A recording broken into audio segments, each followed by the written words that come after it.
Hi, and welcome. Today we're meeting with Vicki Johnson, the author of Molly's Tuxedo, and Gillian Reid, the illustrator. This was a really fun interview, and we say this every time, but We do, but it really was. seriously, it really was a good interview. After the interview, I felt like I learned, like I actually went on a class. Yes. And I walked out with all these ideas Yeah. as to what am I gonna do, because I am going through that. I want to change my portfolio, I want to change my style. I don't know where I'm going. I need one of those, what do you call them? I have them once in a while when you're like aha moment, inspiration. Okay, so you know how we have midlife crises? Oh, yeah. I'm having a mid-year crisis where it's like, I hate everything I'm doing. I need to redo my whole portfolio. It's like I have to clean up my drawers, and I'm looking at my art, and I want to go this way, but I don't feel I'm there yet. Yeah. I learned a lot on this interview. Yeah.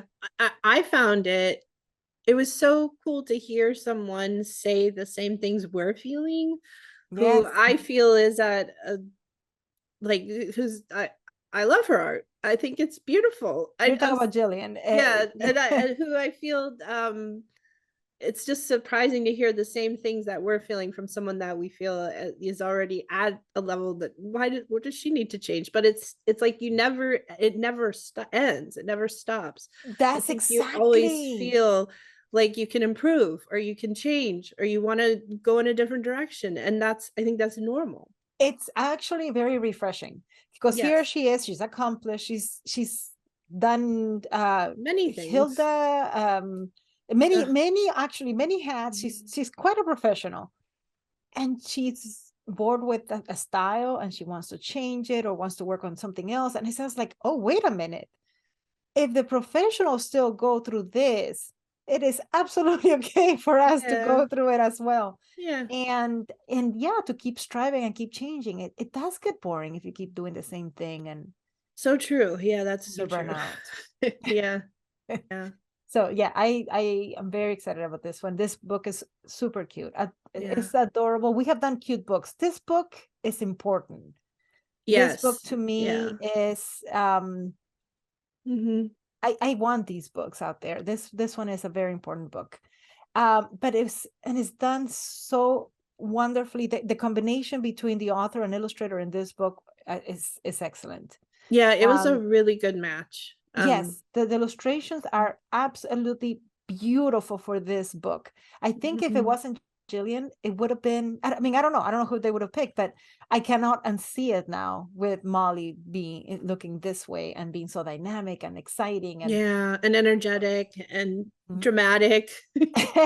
and the color palette that she went with and everything. Like we talk about all her choices for this for the illustration of this book, and this was a very, very good conversation. And it was fun talking to Vicki too. Like Vicki's is we awesome. Didn't just talk to Gillian. No, Vicki's awesome, but I already knew that Vicki's awesome because I know her from the Picture Book Jam debut book. Debut marketing team. She's a go-getter. I want, like I said in the interview, I want to grab onto her coattails and just glide behind her and learn from her, because she's doing things. And I wish them both I think that the book is going to be very successful. I do too. I love it. I think it's going to be a really well received and popular book. It's adorable. So I guess we'll get into the interview. So hi Vicki, hi Gillian. Thanks for joining us. Hi. Hi. Very excited to have you here. And there you have it. The magic of television. No, it's really awkward. That's what I was like, I hate that part, because it is, and then all of a sudden it's like, it's okay. All the podcasters do it. It's all good. Where we were already like comfortable chatting, and I was like, weird. But that's okay. Olga is dressed for the occasion. Yay! We love it. Right. Yes, for the podcast, I'm wearing a tuxedo because this book is Molly's Tuxedo. And it's super cute. I really, really love this book. We both read it together last night, and it's so sweet. It's so adorable. I just love it. Yeah. Thank you. We should start by saying that we found that the writing is really, really good. Like we've read a few now, we've done a few interviews and they're all great books, but we were both like, that's really well written. I'm impressed. I shouldn't be impressed when we read your bio again and we're like, oh, okay, I see. Well, she's got the chops. I don't know. Sometimes I think it's kind of long, actually. I think for a picture book these days, it's like over, I want to say 1,100 words, and a lot. I was gonna ask, yeah, and ask the word count. Yeah, I think it's around 11 or 1,200 words, and it's just interesting. I wrote it. I was sort of teaching myself picture books, right? So now I just wrote a new picture book. Actually, I've been working on that in the last couple of weeks, and it's much shorter. It's like 300 or 400 words. I'm like, this has lots of room for the illustrator. You know, now that I understand, I'm like, oh, the magic is in the art. You know what I mean? Like, let's just back off of all these words and let the artist, you know, be showcased. So. Oh, I'm glad that you say that, because most of our listeners are illustrators, and we need to know where do we get in, right? In between your words. But even though it's lengthy with words, the way that it was broken down, at least I never felt like I was reading this long paragraph. No, it kept going. It's very dynamic. Yeah, I like how they broke it up. It works really well. Job. Thank you. I'm looking on the side of the screen. I have here the advanced reader's copy PDF, so we could review it. So we're not going to share that. That's our secret. That's our secret. But sorry, it's a secret until January 7th, and then it's no longer a secret. I can't wait. Oh my goodness. That's the scary part, right? It is. It's interesting because now we're at that time. We're recording this about 3.5 months out from release date. And so it's starting to trickle out into the real world and people are seeing it. And, you know, it's a 2-year process. Like I wrote this book January of 2020 and then I sold it 1 year later of 2021. And so, you know, it's just been, we all know this, it takes a while. So you're just sort of sitting on your hands and thinking about, what will people think about it? And so I'm getting positive feedback, and that's nice. That's really good. It's a good book. When you guys read it, you'll see why. You said that it took you, so 2020, you wrote the story. You sold it a year later. We are in 2023. Gillian, when did you jump into the it must have been project? It's hard to remember now. That whole time period is kind of a blur, right? I guess it would have been late 2021 then. I know I finished illustrating it in September 2022 completely, you know, and it had been with the publishers for a little bit. So it was probably like late 2021. And then I probably illustrated it over about 6 months or so, and then it was with the publisher for a little bit, and then it came back just for like a few edits. Does that sound right? Do those dates sound right? Yeah, that sounds right. Yeah. I just know everybody was so excited when Gillian agreed to do this book. They were like, oh my gosh, you know, so me as well. I mean, it was just, it was an incredible experience seeing how she brought it to life. And I always say this, but I tend to get kind of dark in my writing, kind of serious. And she just used so much color and movement and just made Molly such an exciting character, I think. And funny and like just all the gestures. I just loved it. Oh, I have to agree. We actually commented on the color palette. It's a happy book. I love green as the overall color, but it's such a cute green. It's not, because green is a hard color to work with. It's just it can be very yucky or like an aqua tealy greeny. Yeah. I think I got it from an image. Because I'm not super strong with colors just out of my head, so I usually grab a few images from Pinterest. So I think I was grabbing, because I think it was inspired by Vicki's photo of herself in front of the car when she was a kid. So it was from like the 70s. So I was just looking at like 70s palettes. So it's sort of like that 70s green that came up in like kitchens and stuff. Yeah. So I think that's where that came from. Yeah, it feels very retro. Yeah, Sunny picked up on that last night. She's like, it feels very retro, but it's still it's dynamic and it has like current animation style, kind of like cartoon. We should back it up a little bit. Oh, can I show the cover? We heard, yes, certainly. Yeah, absolutely. Whatever you want to share. Yeah. So there's the cover. I love it. I love these shoes. I love the gesture, like her hand in her pocket, very, very confident. I love that. Here's the back. Adorable. Look at that smile. So I love cute. that. I love it too. It makes me Yeah. so happy every time I see that. So if you're only on the podcast, you should go to the video so you can see the book cover. Yeah. It's also going to be in the newsletter. But so the book is about Molly, and she wants to look her best, and she wants to be comfortable. And she has to kind of go through the motions of being okay with other people being okay with it. And she wears her tuxedo. But yeah, I did have that retro. We should say that when we heard that Gillian was the illustrator, Sunny had a little like fangirl moment. Is that what you call it? Yeah, we love my daughters and I love Hilda, the Netflix cartoon. So I was like, oh my gosh.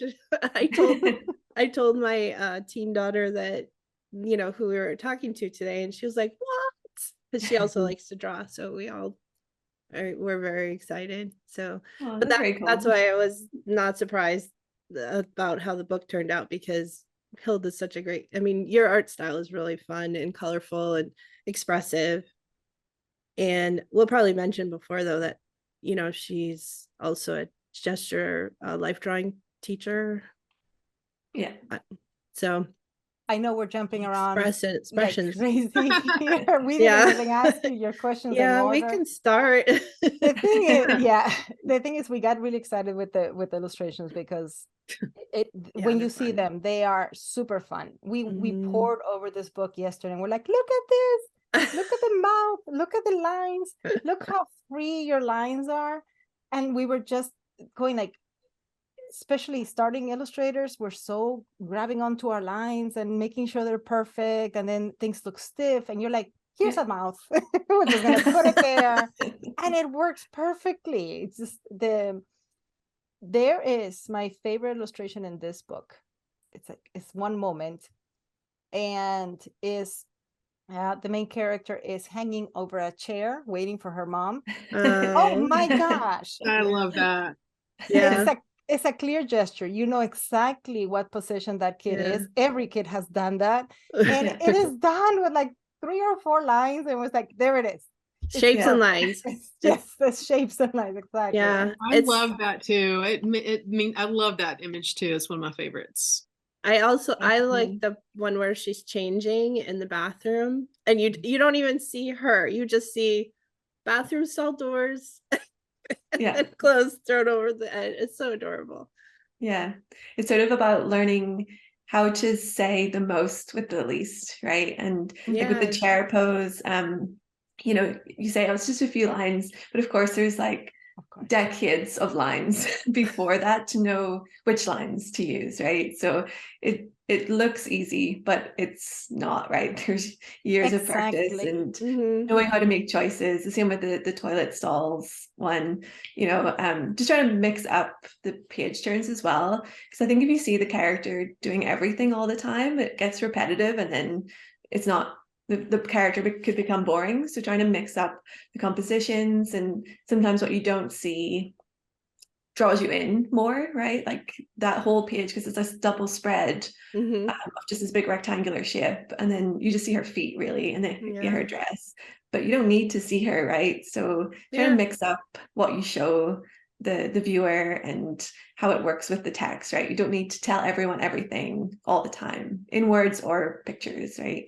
I really like what you said. I'm sorry, Cassandra. No, go ahead. No, you go ahead, Olga. Sorry. I really like what you said, because sometimes when you look at cartoons, or you know, this cartoony style, you're like, oh, it's so easy, and it's so, I don't know, sometimes it's weighed against realistic figure drawing to the point that it's like you can see the pores by the cheeks.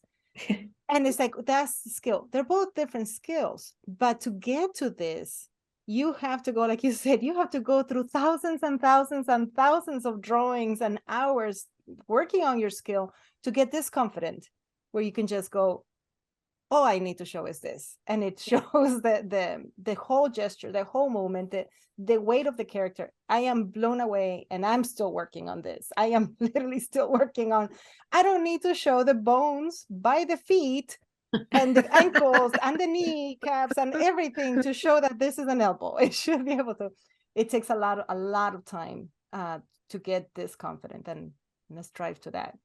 So kudos to you. Thank you. So I think maybe we should start with one of our first questions, or start with a question. Yeah, how about if we go into the interview? Yeah.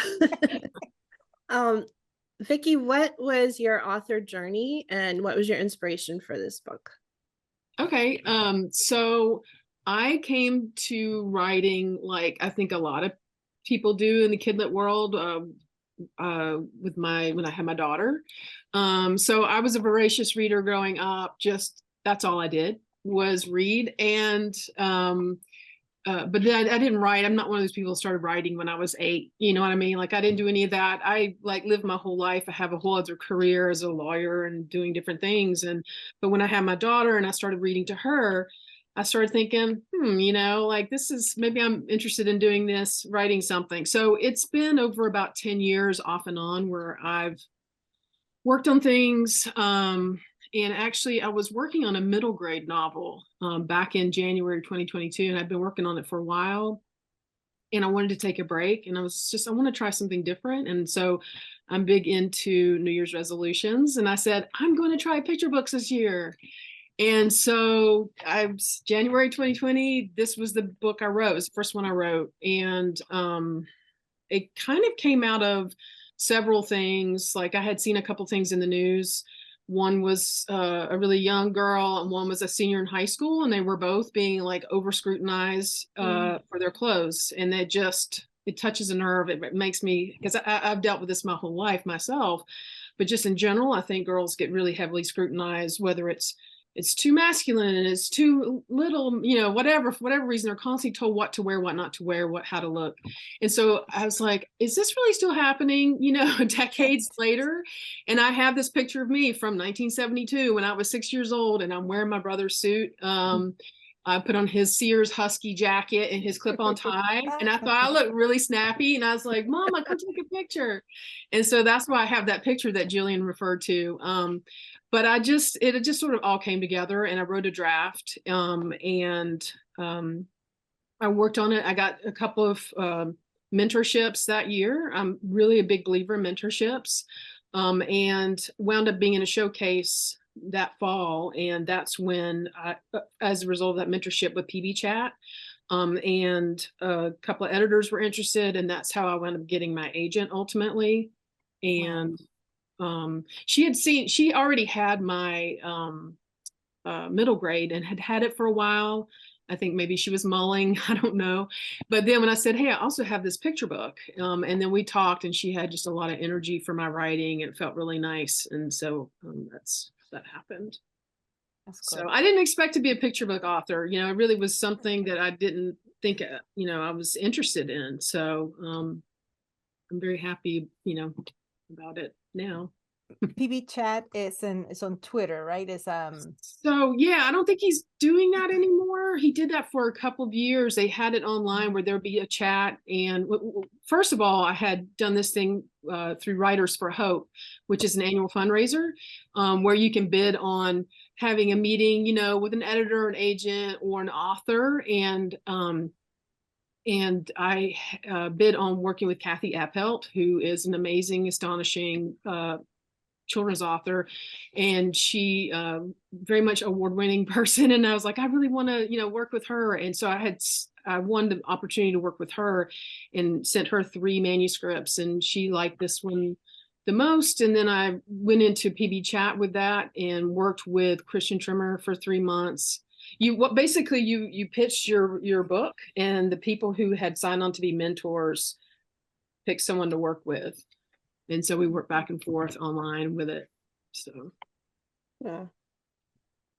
So you're like, for real, one of these people that are like, it takes a village, it takes a community to For get to that. sure. I love mean, it. listen, I was self-taught up till I started going to the MFA program at VCFA that January after I got my agent and everything. But I was going to SCBWI conferences, all the time, doing everything I could to kind of learn. I've read every book. You can buy all these books about writing, and they've all been very helpful.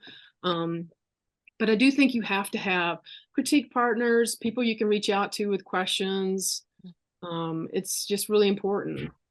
Children's literature is like different from anything else, and you really have to get in and I think get to know people and learn how to write for kids. So I agree. Yeah, it's a skill, learned skill, just like art. mm-hmm. And going into art, we're gonna ask you, Gillian, the same question. If you can tell us your art journey, because now we can establish how you both and then how you end up together working. Yeah. So I went to, so I'm from Northern Ireland, and then I went to university in England at an art college. So sort of from the beginning, I knew I wanted to do art, and I went on to an animation production course. So that's my background, is animation, as you mentioned.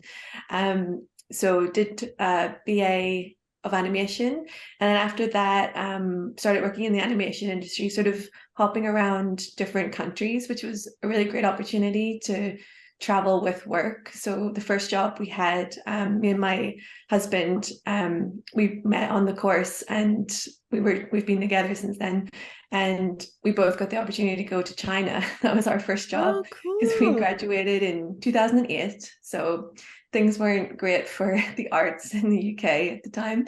So we had to go to China to get our first job. And then we went to Spain, and then Luxembourg, and then eventually London, England. Made some roots there, worked on some series, commercial work, things like that. And then my husband got a job offer in Canada, and that's where we live now. He still works there. And when we moved to Canada, I was a character designer this whole time.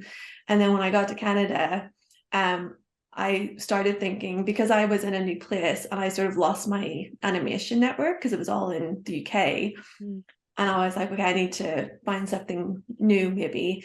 And I'd been interested in children's books sort of in the back of my head for a little while, because I have some close friends in London who work in children's books, and they're super successful. And they were always like encouraging me, saying, oh, you could do this. Like, your characters are really funny and expressive. You could maybe try this. And I was like, oh, I don't know. You guys are so good. And you studied illustration and everything. So when I moved to Canada, it was sort of like a new leaf had been turned. Is that the expression? And I thought, okay, I've got some time. I had some freelance work with character design, and I thought, well, maybe I'll take some time and learn a little bit more about children's illustration, build a portfolio. So I did that over a couple of years, and then joined SCBWI, which is like, I think the number one thing you need for starting in this industry as a illustrator or a writer, right? They've just got so many resources, especially when you haven't studied it and you don't know anything. Like, it's just a really great resource. So I put my portfolio up on there, and then my current agent, she reached out to me, sort of like, oh, I like your work, and was interested in working with me, but said that my portfolio was missing some things, and if I could improve on that, like to reach out to her again. So I did that, and then reached out to her, and then shortly after, I got my first job as a illustrator, and then it's just like continued from there. I think that was maybe either 17 or 18, I can't remember. So I've not been doing this that long, 4 or 5 years or so. So yeah, that was my journey. Was she specific as to what you needed going into the portfolio? Yeah, and I feel like it's still the thing that's missing in my portfolio. So obviously I have a lot of characters because I'm a character designer, so I have a lot of characters on white background. So she was like, you need backgrounds, you need environments, you need props. And I still find that so difficult. Even if you look in Molly's Tuxedo, there's not a lot of background, like locations. you know, like we mentioned the bathroom stalls, right? It's not really it's just like a rectangle. It's like I cheat the backgrounds as much as possible. They're important, but they're not where my strengths are. And I think the character for me personally is just the most exciting thing to look at. It's what you connect with. No one's connecting with like the bathroom stalls, right? So I think background's important, and I definitely do need to improve on that. But I think I'd just rather draw characters, you know, and suggest a background. I'm more about like implying furniture or like plants or whatever, you know. So yeah, she told me to be better at backgrounds and include more, because that's what publishers want to see as well, right? They want to know that you can actually draw an interior of a home or a park or whatever they're going to need. So still working on that. I think the first spread of Molly is incredible. It's her bedroom, and she's like, there's so I love it.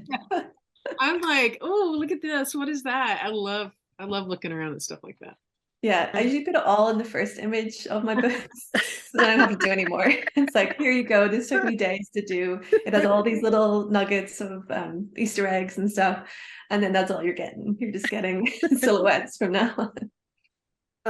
I think the next thing we were going to ask was, Vicki, since this is your debut book, were you surprised about the editing process, or how everything went with the publisher?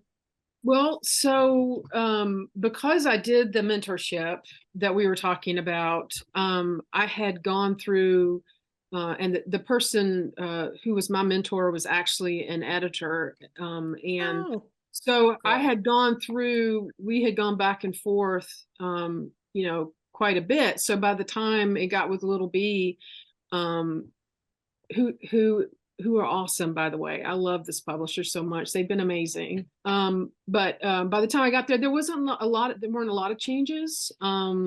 So it was in pretty good shape. I think maybe there were a couple of small things that we went through, but so I haven't had an experience where I was like, oh my gosh, they want to change my entire book yet. That hasn't happened yet, but you know. But you'll be open to it if it happens, or you'll for be like, sure. I mean, this is my book. Yeah, no, I'm definitely open to. I have no ego. Like, I really don't. I'm just like, you know what? I'm learning. I want this to be the best book it can be. You know better than I do. All the way through. Yeah, that's a good attitude to have. Yeah, in this industry. Yeah, knowing that it's not one person, it takes an entire team to work on these books. And giving room for everybody to do their thing. Yeah, everybody has their expertise, so let them, use their expertise to make you shine. I mean, that's what it's all about. Your team. So I don't know if we covered this yet. Gillian, how did you learn about this, or how did you get it to this book? Did it go through your agent, or did the publisher contact you or find you, or? Yeah, I went through my agent. So I'm with Christy at the Cat Agency. And I got an email through, and it was actually at a time when I decided I wasn't taking any more books because I needed a break. I was a little burnt out because I was working in an animation studio, I was teaching, and then I'd also done a series of the Kitty and Dragon books with Epic. And I was just like tired. I was like, I think I need to take a break.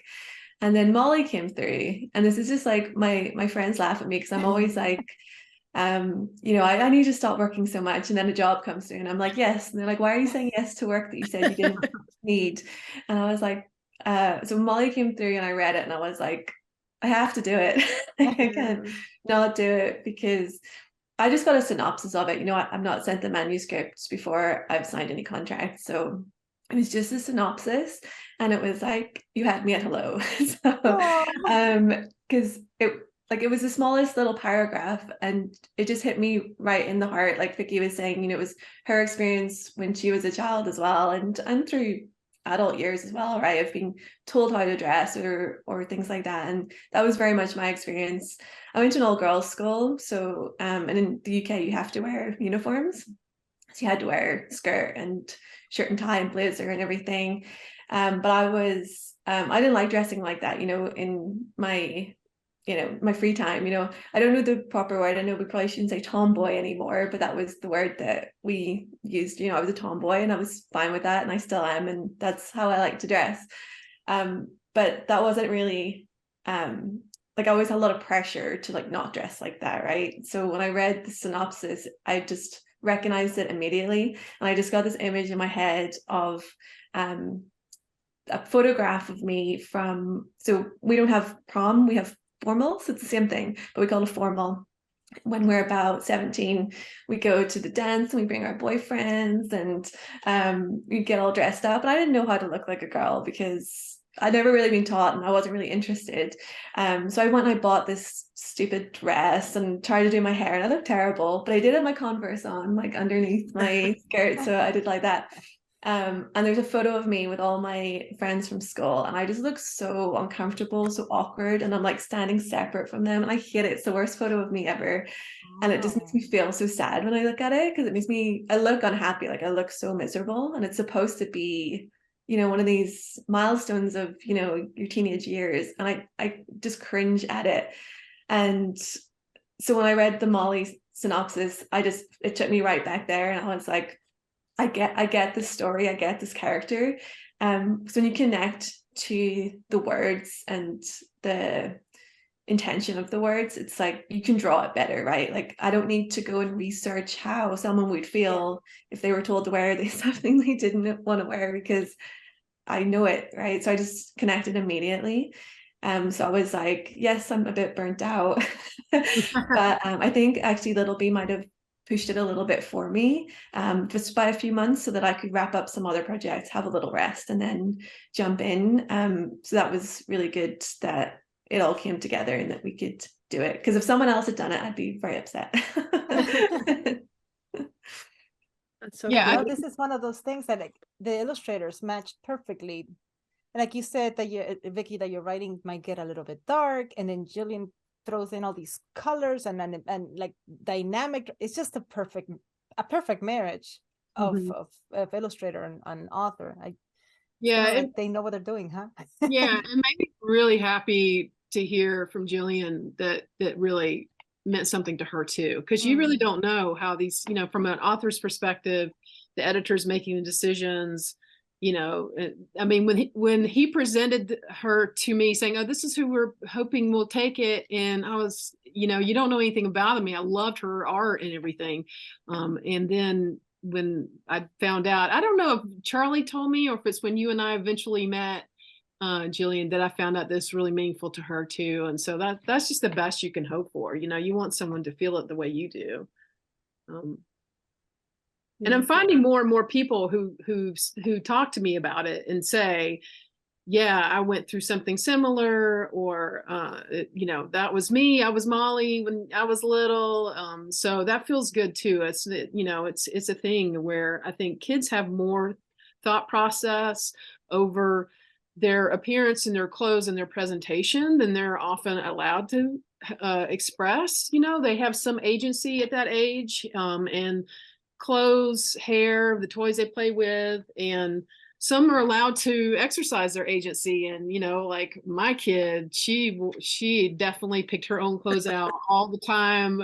I have a running joke with her kindergarten teacher, because she would come, sometimes she would change clothes at school. And I think maybe that's where that came from. But anyway, I think that the young kids know what makes them comfortable, you know, that at that age. And so anyway, it was a joy for me. It was cathartic for me to write it, because, you know, Molly got to make her own decisions. And so I think what's lovely is that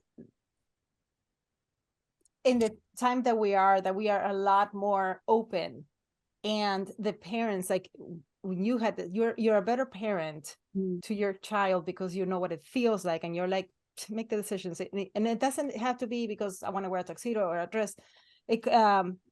I remember going to prom and I had no say over my dress. It was kind of like what my parents decided. But in the book, the mom is like, no, I bought you this, so you should wear this.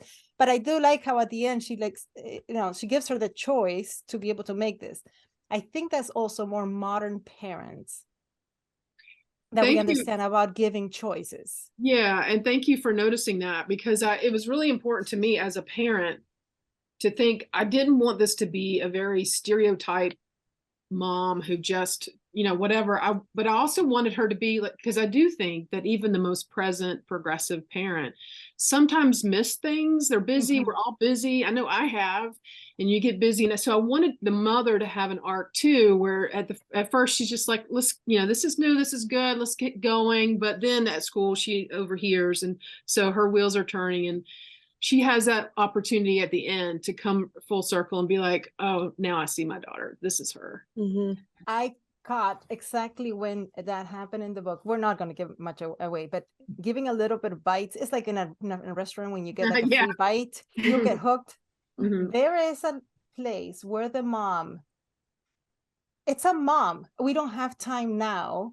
We have to go. And yeah, you don't have time. You're on your way. You have to go. I understand that. So She's it's that busy. moment where you say she's busy and she might not be able to notice, but she gave her okay, fine, you can bring it.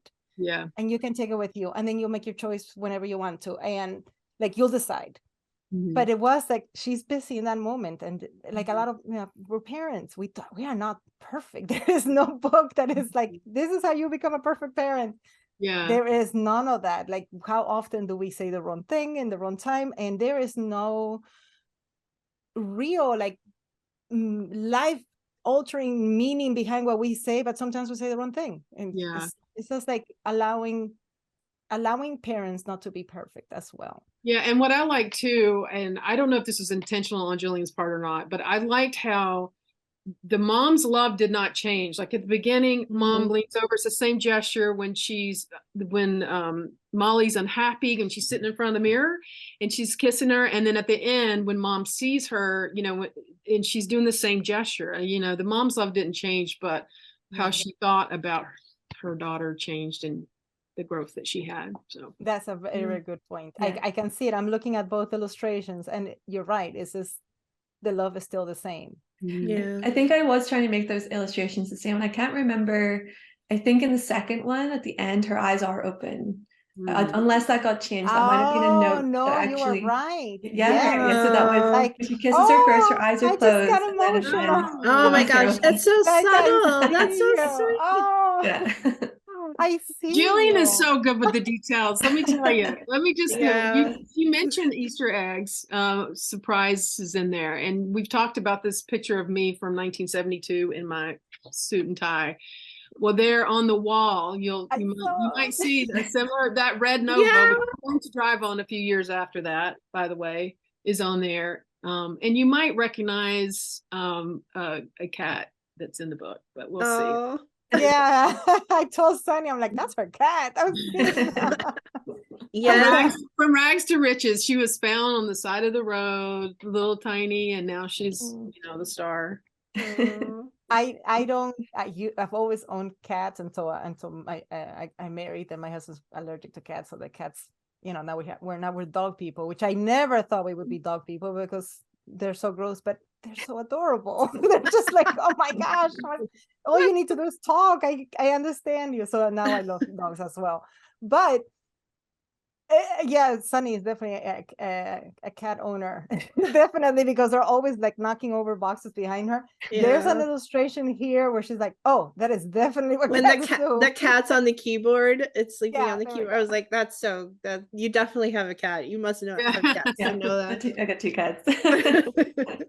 And I also love how your use of reflections, because there's so many pages that I'm looking through and I realize, oh, this is in a mirror. Oh, this one is in a mirror. Like your use of mirrors and reflections scattered throughout the book are, there's so much depth to this book. Like I'm seeing so much meaning, and there's so many layers that it's really incredible. There's the message that you've conveyed with not just the illustrations, but also with your use of different scenes, the mirrors, also the mom. I didn't notice that until you said that. It's wonderful. Yeah, I really like in how Gillian shows sort of the transformation of Molly when she comes out of the bathroom stall and she's feeling better about herself. She's like her stature and everything changes. Yeah. Yeah, her body language, like at the beginning of the book, you know, she's excited for school day. She's in her pajamas, so she's herself. There's a lot of energy. She's sliding around. She's like, hey. And then as soon as she's in the dress, it's like she's stiff. There's Yeah, not a she's lot all of like gesture.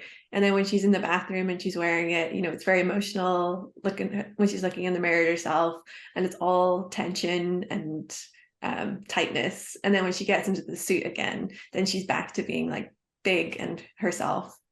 So yeah, that was like intentional. This is the beauty of the writing and the illustrating here, and the writing.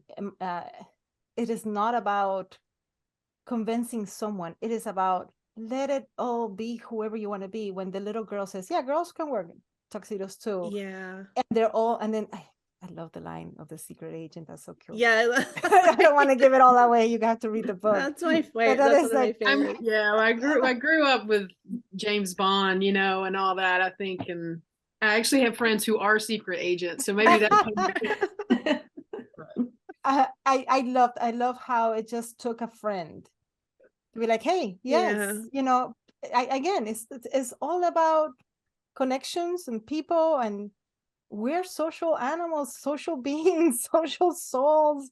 We need one another. This is very beautiful. Yeah. I'm thank you. every page is like, oh. I wanted that one line I wanted to put that in there to show how easy it can be to be an ally. It just takes that one little second, and then she feels better. And that's all it takes is for someone to just step in, you know, in real life every day.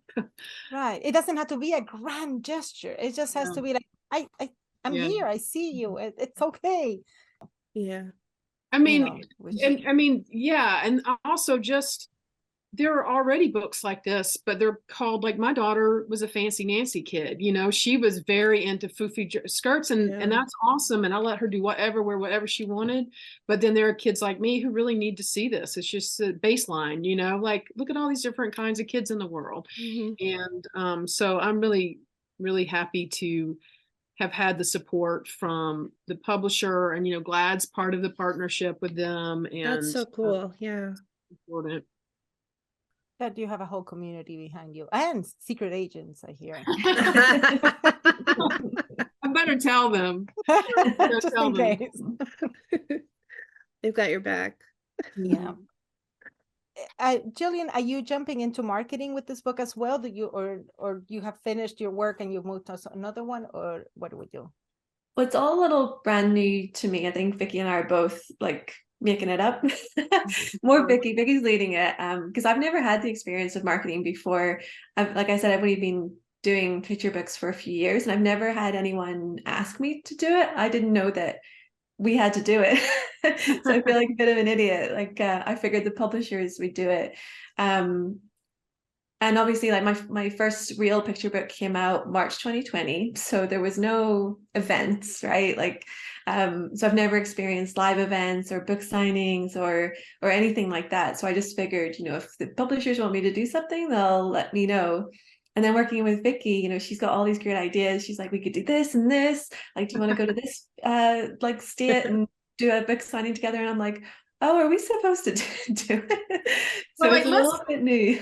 Let's bear in mind that her first picture book was with Queer Eyes Jonathan Van Ness, who was like 20 million followers. So you probably really didn't need to do any marketing. So she didn't have to do anything. Yeah, right. Like, so that's why it sold itself.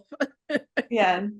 But like, yeah, Vicki's really leading it, and she's loads of great ideas. And like we were saying, you know, the release date's coming up so soon, right? Like Vicki had great ideas, you know, last year she was messaging me all these things, and I was like, these are great, let's talk about it closer to the event, right? And then now it's like, oh, it's March. We're gonna really like, I gotta talk to Vicki. So Vicki's really leading it. She's got her eyes opening, learning from other people.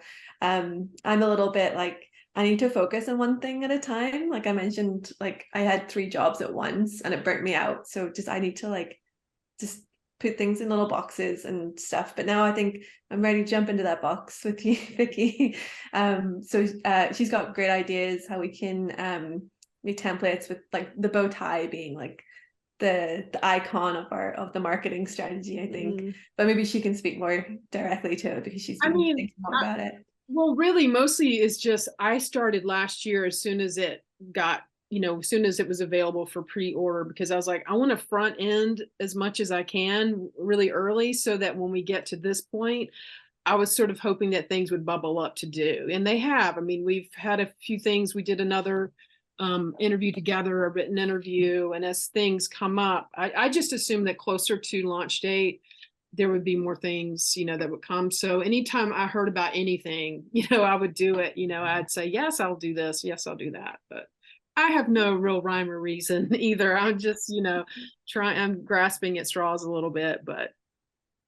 How much help are you getting from your publisher? Like this is stuff that you're doing on your own. And obviously we don't see what the publisher is doing behind the scenes, because that's a whole different world that they work in. Yeah. Well, I will say that's one thing I think, and I've heard from other people that I think that this is true. I mean, Little Bee Books is a smaller publisher. They're distributed by Simon & Schuster, but because they have, I think, a more manageable workload for their PR and marketing team, I've been able to meet with them. I had one big meeting last year with them that we went through just a ton of ideas and thoughts and things like that, where they gave me, that's when they initially said, hey, start keeping a list of things of like authors you would like to reach out to for blurbs, and cast a wide net for press if there's anybody who could cover it, and different things like that. And then I met again with them recently. So I've been, and maybe I don't know if I've been obnoxious, but I email them, and I try not to do it a lot, once every week or every 2 weeks, and I'd be like, this is what I'm doing now, this is what I have. And I've kept we have an Excel spreadsheet like on Google Docs where I try to put stuff in there as I think of it. So but they're always really responsive, which is nice. But I know that it's not always the case that with the bigger houses like you guys are at, they're so busy. Like they have more authors to, I think, manage. So it's probably more difficult. Well, so I know you from the Picture Book Jam market debut group that we joined. And you are, I don't know what the correct word for it is. Like, you are go, go, go, let's do this. And I'm like, oh, I got to grab onto her coattails because she knows what the heck she's doing. I am not. I can't. Like, I love it. I don't know these things, and I'm really flying blind here. It's really, I'm an empty nester. So I put all the energy that I used to put into my kid who left for college last September. Now this is my new kid that I'm putting my energy into, I guess. And she's probably very happy about that. But I just, there are just certain things I'm interested in doing. And so you just have to, I think you have to just ask. You have to communicate yourself and advocate for yourself because everyone's so busy. I think it's easier to ask and find out no than just to not ask and assume that somebody else is going to do it. I agree with you. The worst case scenario, the answer is no. Mm-hmm. That's it. Then they're like, okay, then no, it means I'm exactly where I was a second ago before I asked. Yeah.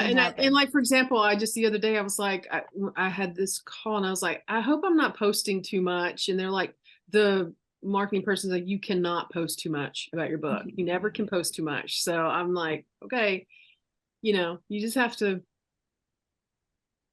I had a moment last night. Sonia and I met for Illo chat preparation, and I told her maybe we just don't do anymore because we have plans for marketing the book, and the marketing part of it is so out of my comfort zone that it's exhausting. When you do something that you're not comfortable doing, it gets you tired. It gets you physically, emotionally tired. And I was like, well, so I always put like worst case scenario. So I'm like, worst case scenario, if I do nothing wrong, nothing else, well, the book's still going to come out. It's coming out. So it gives me a little bit of like, time to breathe and a little grace with myself, kind of like, okay, it's okay if I calm down a bit. And then when I get the energy, go at it again one more time. I mean, they often say that, that authors really can't move the needle on sales. We want to be in control.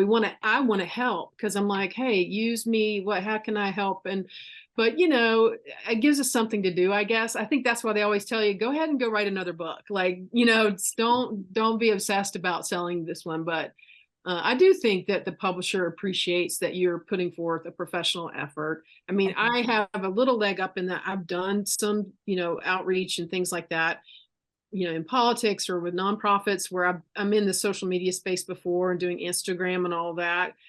But I always say, just do what you enjoy. You know, you all are artists, so that's your visual. I would think Instagram would be a natural thing for you to do. And Yeah, I don't have yeah, the answer. I don't know what I'm doing either. I'm just trying a little bit of everything. You know, I don't know. Embarrassing myself online, not constantly. I'm like, no, you started and you started cabin reads, for example, and you just took something from the ground, worked on it for over a year, and made something out of nothing. Like literally, you just started it out. You said, "I'm going to do this," and you did it, and it was very successful. It was nice. You invited other creators to share a little bit of their, you know, their journey, their creativity.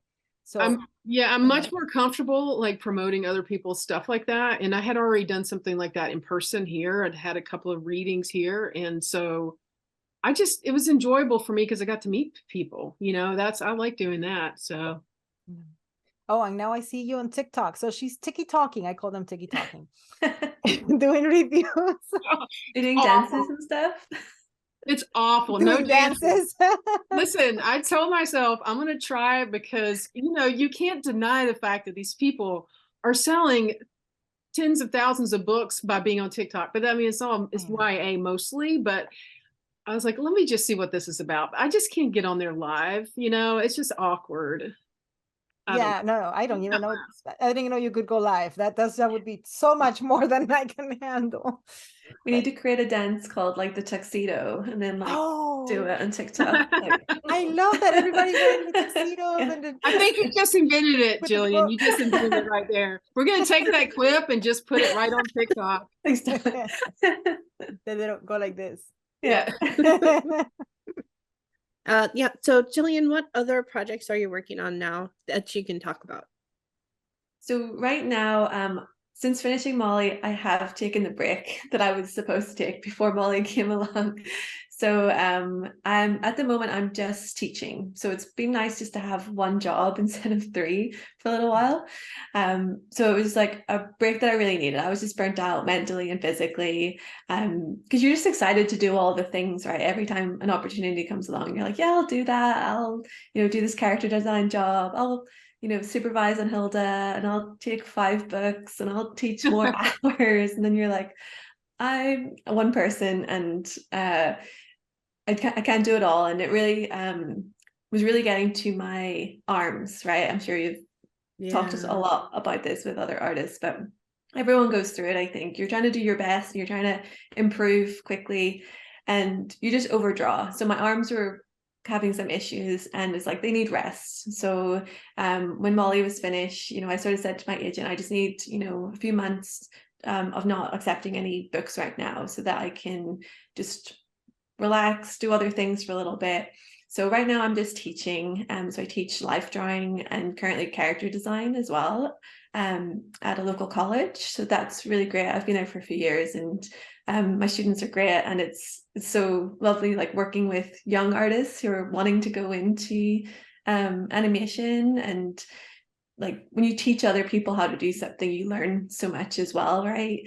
When you have to explain how to do a gesture drawing, then you learn more. So illustration wise, I'm not doing anything. I'm not doing any books right now. I'm trying to work on my portfolio. So trying to do more background still. Trying to create more artwork that I want to draw, because I was really lucky when I got my agent and we sort of hit the ground running with lots of books that came in like one after each other. There was never really a gap there, and that was great. But I sort of was doing books the same way every time. Like I didn't really have a time to explore or to play around. Like I just draw the way I draw, and I was getting bored of it. So actually when I started Molly, I was like, I don't want to draw, I don't want my books to look like all my other books, like in terms of technique. So I was like, I want to do Molly with line. I wanted to have like this nice line on it, and I'd done some examples for the publisher before I started doing the book of like what it would look like, because I didn't want to give them what I'd done before. And then I did the book. I colored it, and I just couldn't get the line to work. So I was like, I'm just going to do it without the line. So then it sort of ended up looking like my other books again. And I was like, oh, like this isn't what I intended when I started. So it was like I had 2 weeks to hand it in. I'd finished early. I was like, great, I'm ahead of the deadline. It's all colored in, but it didn't have any line. And it looked like my other books. And I was like, oh, I really wanted this to have line. So the last 2 weeks, I printed all the color.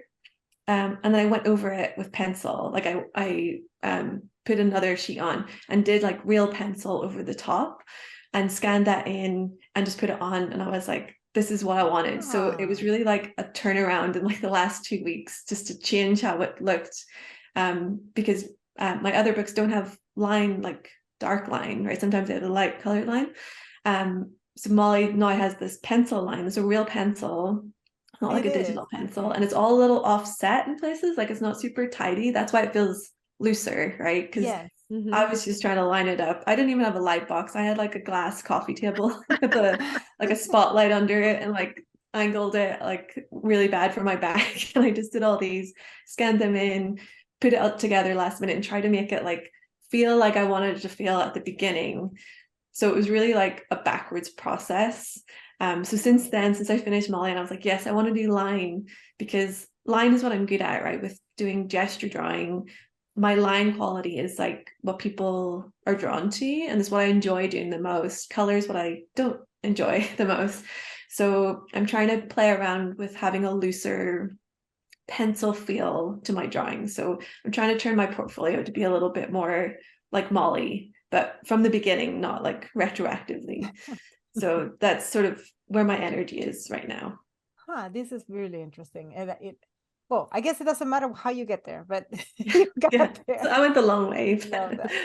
It's funny because one of the things that we were drawn to was the line quality and how it is, like you said, offset in some areas, and it's just there. It's its own character. I loved it. We looked at your gesture drawings, and I love them. I miss doing that. It's learning the figure like that. Obviously it comes through in your, like you said, it takes many years to get to this point where you can draw a figure and the motion of it without it feeling stiff. Even in the most basic of shapes, it still has the weight where it needs to be, and the body language comes across. And even though it's a noodly kind of, body, because it's a cartoon, it still feels very real. These characters are incredibly real. Yeah. So it shows that you work with, life drawing, that you still draw people, that you still work on that, which is the stuff that we learn in school, and then we kind of like let it go, right? Like, oh, I no longer need. Yeah, it's something I think people do overlook a lot. Yeah, we're taught it at school on our, our animation programs or illustration programs, and then we leave school, and it's not always easy to access life drawing classes. And I think a lot of, even my students, when I'm teaching in their first years, and I'm teaching them about, drawing the body and stuff, and I can see their frustration. They're like, I don't want to draw realistic people. Like, why do I need to do this, right? They want to draw silly cartoons or whatever their style is, and they don't quite connect the dots.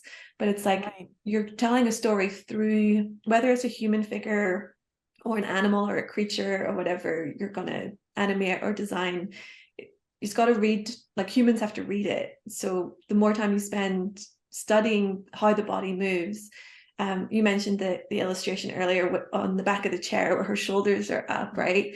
Like that image reads, because I know the couple of things you need to show weight, right? It's her weight, the dangliness, right? How does it look that she's dangling and not just like awkwardly standing, like just had her arms over the chair, right? It's like, that's all the practice you get in the life drawing room of seeing how a body moves, how you're showing weight in shoulders or running or climbing, or all that stuff comes from the life drawing room. Like you can work it out from photos at home and stuff like that. It just takes longer. But when you're in a gesture class and you're doing 2 minutes, bang bang bang for 2 hours, like that's just so valuable.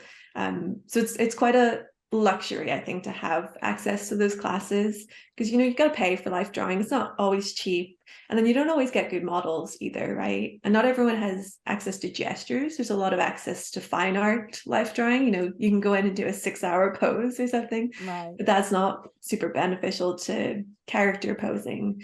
So the link between the two, I think, is so important, and I think a lot of artists sometimes overlook it because they don't connect. They're seeing a nude human real figure and they want to draw Molly. Like, how are those the same? But they are, it's all human body language, Absolutely. Yeah, that's what makes the characters look so real. And you get more out of a 2-minute gesture drawing than an hour pose where you have already like, now you're working on shading. It's got nothing to do with the shading. If you don't have the motion and the gesture right, you already know what's happening in the first 30 seconds of your line. You already know where this is going. Yeah. And you're carrying that gesture onto your final drawings here in cartoon. So absolutely good. Like, that's one advice for everybody that wants to do picture books and wants them to look this good. Draw from life whenever you can. Yeah.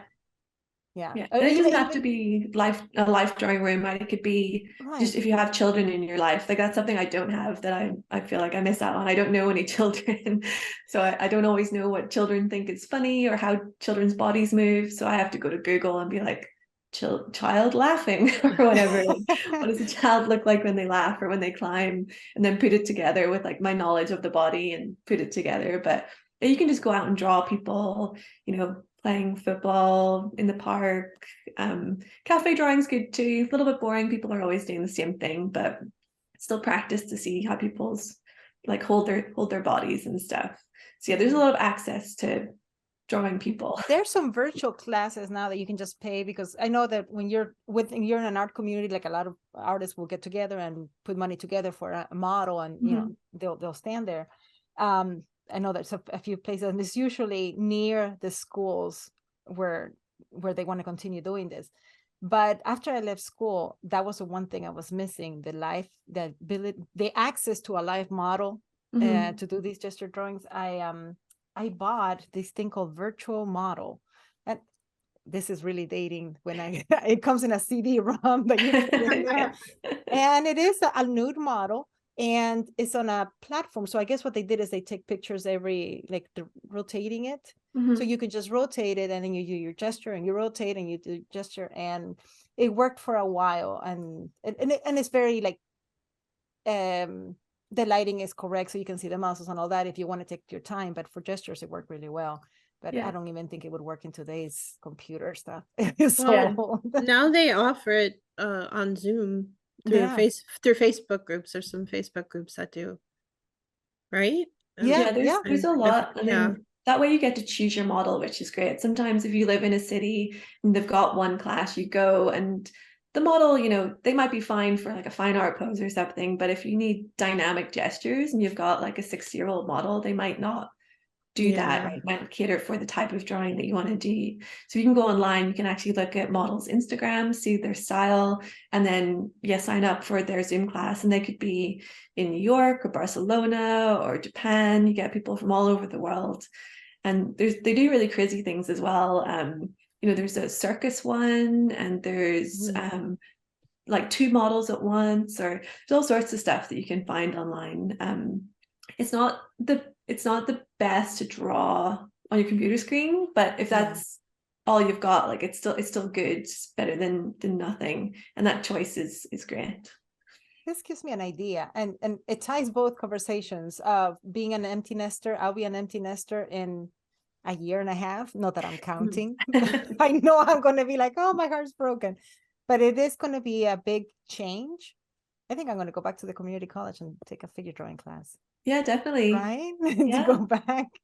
Maybe my favorite gesture, I don't know anything about what y'all are talking about, but my favorite gesture, besides the hanging off the back of the chair, which was my absolute favorite, but the other one is the spot illustration, I think that's what you call it, when she's reaching for the zipper in the back of the dress. It was so good, like the way her body's contorted. I'm scrolling right there right now. Let's see. Yes. Oh yeah. That one is adorable. Absolutely. Yeah, that was a hard page to draw, like each of those ones. The second one was even harder because the dresses are so fluffy and like in the way, it's like difficult to make it read. But yeah, I think everyone's felt that, like whether it's like an itch on your back or whatever it is. I love how you added there that she's talking to the dog, like, help me. And I was like, yeah. That is so dog right there. We have one last question, and this one is just about giving back. What advice would you give to someone starting out? And I always like that question. Yeah, for both of us. Yes, for both of you. Well, we didn't ask Vicki what other projects she's working on. Oh, I'm sorry. Yeah. If she wants to share anything, if you have anything to talk about. Sure. Well, the middle grade novel that I've worked on, it's my book baby that I've worked on since I became a writer. So for a really long time, I'm working on some developmental edits with my agent on that. So I'm really hoping that at some point soon that might be ready to submit. And then the last couple of weeks, I just got really inspired, wrote another picture book, which I'm really excited about. So I'm also going to be sending my agent seeing that too. But so yeah, that's what I'm working on right now. And, pretty much my day job and also getting ready for this launch. Yeah, it's a lot. You make it sound like it's not. It's a lot. Yeah, that's a job. Oh, those are 3 different jobs right there. So you want to start with what advice would you give someone starting out? So we talked a little bit about this during the break, I think, but if you're starting out, SCBWI is a great place to start. It is for everybody. You go, you get to learn some basic craft elements of writing for kids or illustrating for kids. I mean, unless you went to school for it, you might not know anything about it. So I went to a ton of SCBWI conferences. I liken them to like stepping stones across a river. We spend a lot of time alone in our homes writing or illustrating, and then you go to a conference and you get a little bit of input and you get to meet other people and you start to feel like, oh, I might actually be a writer, or an illustrator. And then you go back to your home and you work some more, then you go to another one of those. I really, over the years, I went to a lot of different conferences. And then when I tried to up my game a little bit 2 years ago, I reached out for some mentorships. I did it with my middle grade novel as well. I was a finalist. I wasn't selected, but I was a finalist for the We Need Diverse Books middle grade mentorship. And then I did a mentorship for my picture book as well. And it helps so much. It just takes your game up a little bit higher. And also it helps, not only does it help your craft, but it also is great to have in a query letter when you're trying to get an agent. It shows that you're trying to professionalize. You're doing everything, that you can to learn the business, and because publishing is a whole industry that you kind of have to have some knowledge about, I think. So yeah. Okay. That's good advice. We often talk so much about the SCBWI that we're like, it sounds like we are sponsors for it or something. Mm-hmm. It's imperative, I think. Yeah, you hit it. What about Gillian? What advice would you give someone who's starting out? I'd give the same advice about SCBWI. And the good thing with them is that they have chapters all over the world, right? So that helps you connect with people in your area. So when I moved to Canada, like I said, I didn't have a network.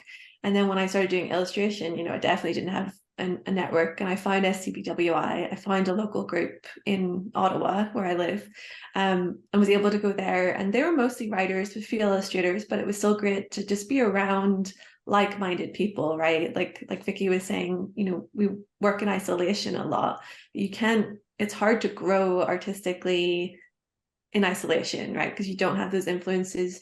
And you can learn so much quicker with someone else, right? Just with a mentorship, or even just a conversation with someone else who's trying to do the same thing or who's done the same thing.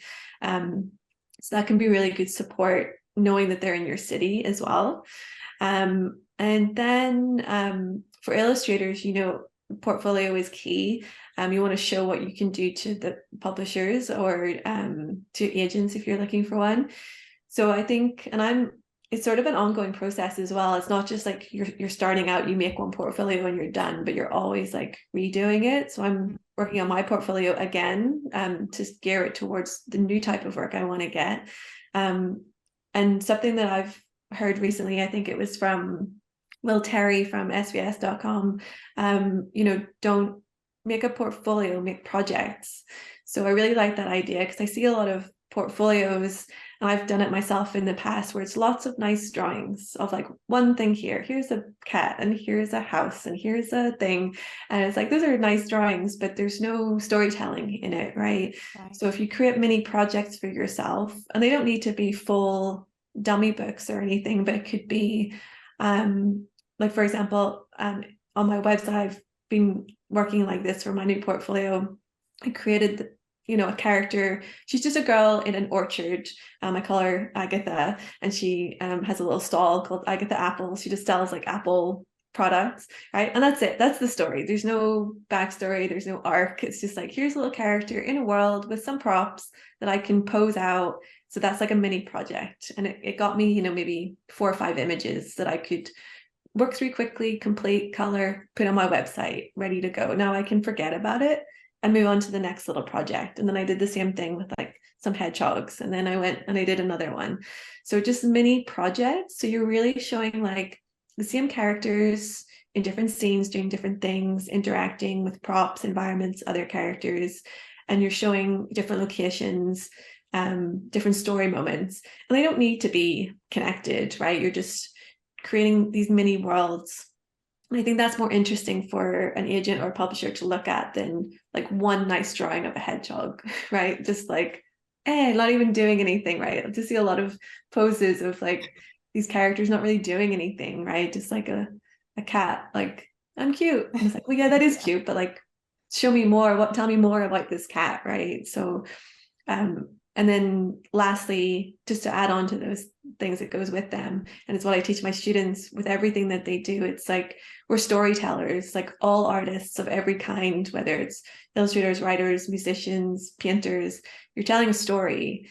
So make that your driving force, know what you're trying to say, even if it's like, apple, like Agatha in her apple orchard selling pies, right? Like that's a story enough that I can draw that. But if I'm just drawing randomly for no reason, and I'm just drawing random things, it's not very cohesive. So everything you're drawing, you want it to be cohesive and do as much as possible. So be efficient, get as much mileage out of your little project as possible. Because a portfolio full of 20 random images, whereas a portfolio full of, say, 4 projects with 5 images each is way better, because it tells the viewer, the agent or the publisher, like how you can tell a story, how you can articulate a character, how you can show them in different emotions. So yeah, that would be my advice. SCBWI, make projects, not portfolio, and focus on your story. Yeah. I have one more thing too to add, but yeah, I was just going to say one other cool thing that comes out of SCBWI and others is enter contests. It gives you a focus for something that you're working on. Like I have done several things like that. I mean, that's really the launch. I think the launching of when I started to get serious is I entered a contest at the national. I went to the LA conference and I was nominated for an award. Once again, I did not get it, but being nominated was a huge honor. And that's when I started saying, wait a second, maybe I know what I'm doing a little bit. And I kept really pushing then. But there are lots of things at the local level that you can do. But because it's a practice that you'll be in for your whole career, really. Like, like if I wanted to be in an anthology right now, I would have to submit something. So I think it's a way for people who are trying to get into the business to get some experience and put their, just putting their work out there and see what happens. Definitely.